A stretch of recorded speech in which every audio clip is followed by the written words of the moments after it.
Hello বন্ধুরা, আমি মৈনাক চলে এলাম নতুন একটা ভিডিওতে। আজকে এই ভিডিওতে কথা বলবো স্টার জলসার আপকামিং মাইথোলজিক্যাল ধারাবাহিক, যার নাম হচ্ছে রাধা মাধব। এখন কিন্তু অনেক চ্যানেলেই মাইথোলজি কনসেপ্টের ওপর কাজ হচ্ছে, মানে ফ্যামিলি ড্রামা থেকে বেরিয়ে চ্যানেল কিন্তু ভাবছে নতুন কিছু দর্শকদেরকে দেওয়ার জন্য। তো রাধা মাধব ধারাবাহিকে রাধা এবং মাধবের চরিত্রে আমরা কাকে দেখতে পাবো সেটাই তোমাদেরকে আজকের এই ভিডিওতে জানাবো। কাস্টিং নিয়ে একটা বড় আপডেট রয়েছে। তার আগে ছোট্ট অনুরোধ করব, তোমাদের যদি ভিডিওটা ভালো লাগে ভিডিওতে একটা লাইক করো, কমেন্ট করো। চ্যানেলে প্রথমবার হয়ে থাকলে চ্যানেলটাকে অতি অবশ্যই কিন্তু আগে সাবস্ক্রাইব করে দিও।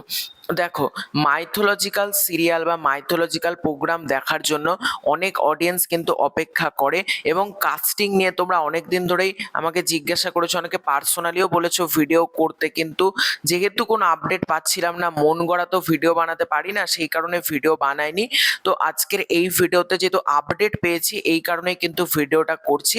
এবং মেকার্সরা যখন এআই মারফত একটা প্রোমো আমাদের সামনে নিয়ে আসে, সেই প্রোমোটা কিন্তু বেশ প্রমিসিং ছিল। তখন আমার কথা বলা হয়ে ওঠেনি, কিন্তু প্রোমোটা কিন্তু প্রমিসিং ছিল।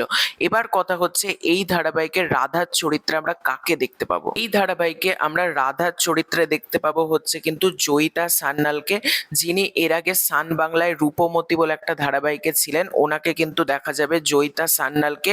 এবং মাধবের চরিত্রে আমরা দেখতে পাবো রাজদীপ গোস্বামীকে। রাজদীপ গোস্বামী এর আগে আনন্দী এবং বেশ করেছি প্রেম করেছি এই দুটো জিয়ের মেগাতে কিন্তু ছিল। অর্থাৎ জয়িতা সান্যাল এবং রাজদীপ গোস্বামী কিন্তু থাকতে চলেছে এই ধারাবাহিকে। দেখা যাক কেমন হয়, এবং কাস্টিং কিন্তু বেশ ভালো। সম্ভবত ফোর্থ ডাইমেনশন প্রোডাকশন হাউসের ব্যানার থেকে কাজটা হবে। তো এটাই ছিল আজকের ভিডিও। খুব শীঘ্রই দেখা হচ্ছে নতুন কোনো ভিডিওতে। চ্যানেলে প্রথমবার হয়ে থাকলে সাবস্ক্রাইব করে দিও। Bye bye.